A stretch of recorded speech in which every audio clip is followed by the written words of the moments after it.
Suite à l'opération Coup de poing, de nombreuses quantités d'accessoires chicha, appareils électroniques chicha et de produits chicha de tout genre ont été saisis et présentés aujourd'hui, le 8 octobre 2024, au niveau de la division de la protection des mineurs et des femmes. Le gouverneur de la région de Niamey, accompagné d'une forte délégation, s'est rendu sur place pour faire le constat lui-même. Nous sommes à la division de protection de la femme et des mineurs. Vous avez vu derrière moi et tout autour de moi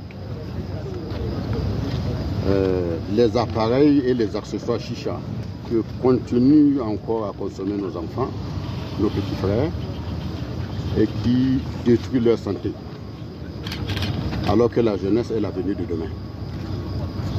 Notre mission, c'est de sécuriser la jeunesse, lui assurer une meilleure santé pour demain, afin que soit garanti l'avenir de notre pays. Nous avons plus de 13 000 produits qui ont été saisis et plus de 10 000 bouteilles, hormis les accessoires et tout ce qui s'ensuit. Donc c'est une lutte continue, on ne va pas se fatiguer, nous allons continuer dans cette lancée autant que nous pouvons pour apporter notre pierre à l'édifice. Il est un devoir pour nous d'être assidus par rapport à la protection de l'enfant. Et en ce sens, je profite aussi de votre micro pour attirer l'attention des parents. La lutte doit être collective.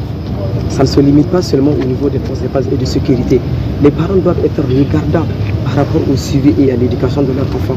Vous avez vu les typologies de bouteilles que nous avons montrées. Il y a des chichas électroniques, des petits appareils qui passent inaperçus, qui se retrouvent parfois dans le sac de l'enfant, où les parents ne prennent pas la peine de surveiller, de voir ce qui se passe. Qu'est-ce que l'enfant fait quand il sort de l'école, qui sont ses fréquentations, qu'est-ce qui se trouve dans son sac. Donc c'est important. Il faudrait que les parents nous aident dans cette lutte-là. C'est une lutte commune. Nous sommes tous des acteurs de protection et l'enfant, le premier milieu de la protection de l'enfant, c'est la famille. C'est après que viennent les autres acteurs de protection de la société. Nous avons déjà eu à faire des sanctions pécuniaires parce que au bon nombre de ces bouteilles qui ont été saisies, les contrevenants ont été assujettis à des amendes forfaitaires. Ces amendes qui vont être versées au Trésor national pour renforcer la caisse de l'État. Et vous avez vu que ce sont des appareils qui coûtent très cher. Des appareils et des produits qui coûtent très cher.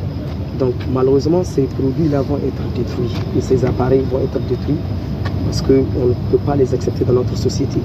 On va les détruire. Et dorénavant, nous allons commencer à prendre des sanctions encore plus graves, à savoir des procédures pénales, bien évidemment, qui vont aboutir à un déferment pour excitation à la débauche et mise en danger de la vie d'autrui. Parce que ces produits contribuent à détruire la jeunesse nigérienne, je le dis et je le répète.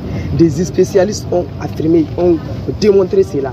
Beaucoup d'enfants se sont retrouvés avec des cancers de la gorge qui sont des opérations cruciales pour l'enfant et qui n'ont pas pu s'en sortir à cause de cette consommation de la chicha. Ça détruit la fonction physique et la santé mentale. On a vu des jeunes qui ont sombré dans la délinquance, qui ont commencé à ramasser les papiers parce que tout simplement ils sont dans un état second à cause de la consommation de ces produits. On ne peut plus accepter ça.